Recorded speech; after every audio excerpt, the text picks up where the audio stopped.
How much wasteful spending do you see in the government? Massive. Yeah, right? Massive amounts. But okay, let me rephrase that.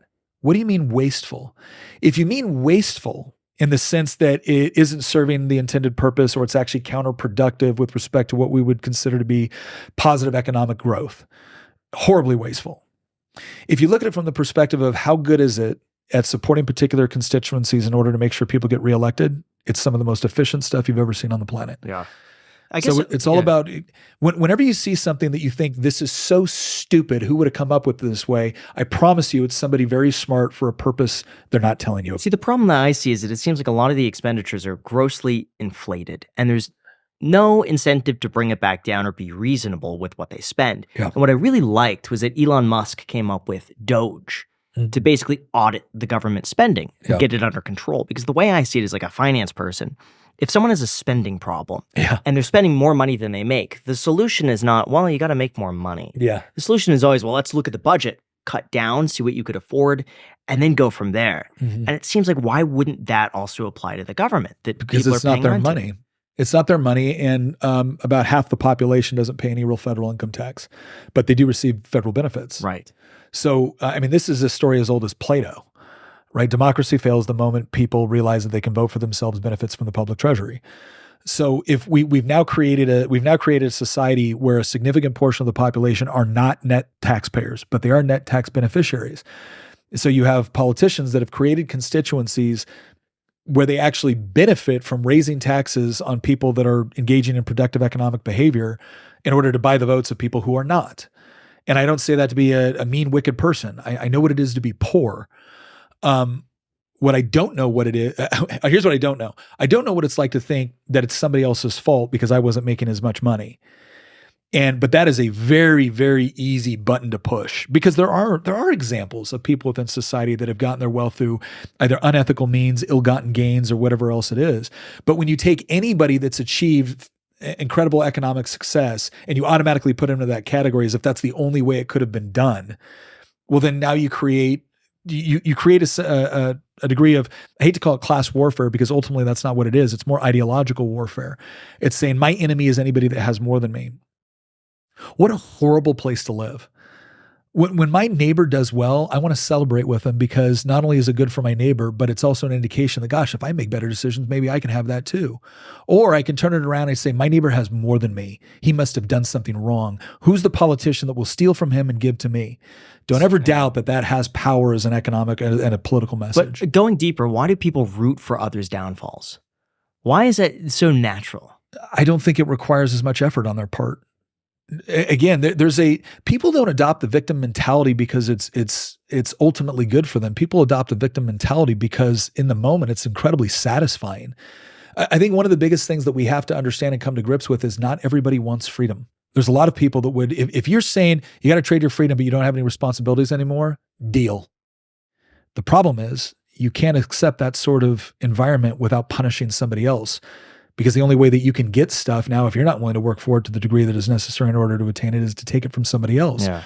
And you're going to need the one institution within society that is legally authorized to use aggressive violence to get what they want. And that's the government. Yeah. The big eye-opener for me was the several of the tax plans that have gone out there.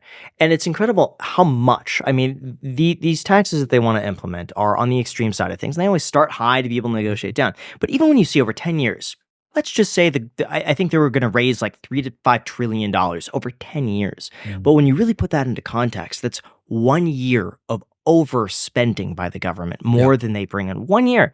And that's over 10 years on the aggressive side. So it seems almost like a drop in the bucket to tax more compared to just cutting back on what they're spending already. How much of a problem is the national debt? It's getting to a point where it's getting to the point where it's far more significant for two reasons.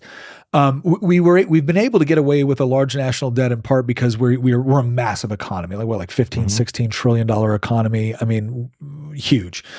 The problem that we have now is that certain entitlement programs like Social Security, Medicaid, Medicare, these are not sustainable. And quite frankly, they never were. I think that's the part that we all need to understand. When FDR put this out there, they never were sustainable. Anytime that you set up a retirement scheme which operates eerily like a Ponzi scheme, that is at some point you're gonna falter, and we're at a point where our birth rates are not sustainable in order to maintain it.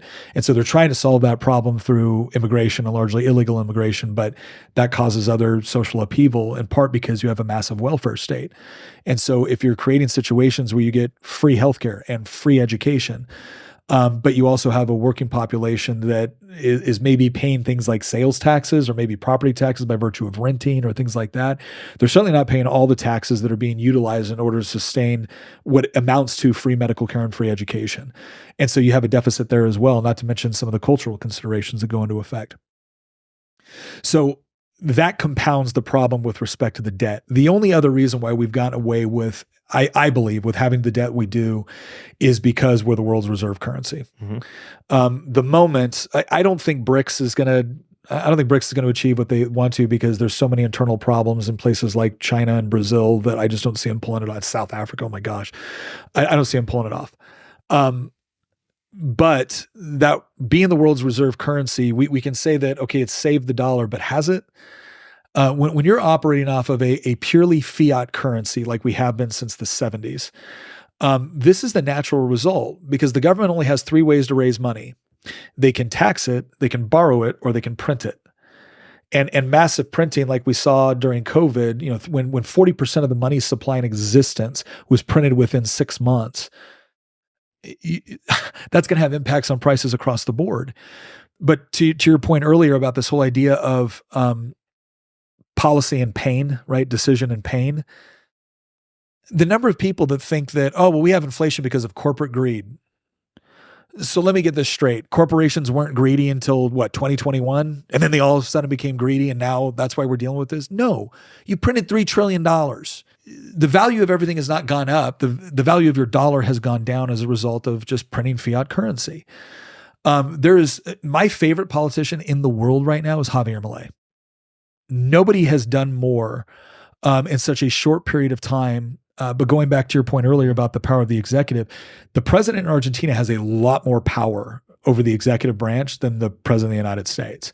One of the biggest problems that we have with the president of the United States being able to actually do things within the executive branch that we might consider to be meaningful is the fact that we have civil service laws. And so even though the president presides over a massive federal government, that doesn't mean he can fire who he wants and hire who he wants. He has a select number of positions between cabinet positions, appointees, and things like that. But you have mid-level bureaucrats that have been there forever and they can wait you out. What do you think of Bitcoin?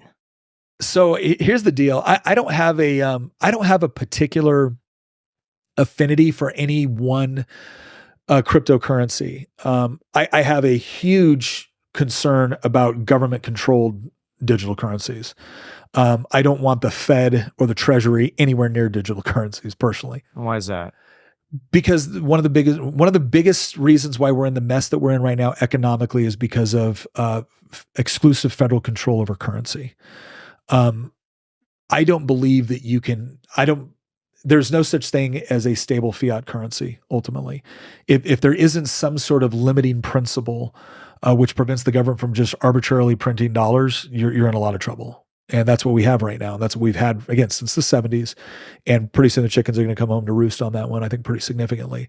But the thing I like about, Bitcoin is obviously not inflationary. So that's an interesting concept because for so long, even people like Milton Friedman have operated off the concept that, well, inflation has to be, or all currencies have to be somewhat inflationary in order to meet with increased population or production or whatever else. I don't think that's necessarily true when we look at the nature of currency and what it is. So my answer is any currency and any mechanism which can potentially be used as currency that isn't controlled by a government, I'm here for it.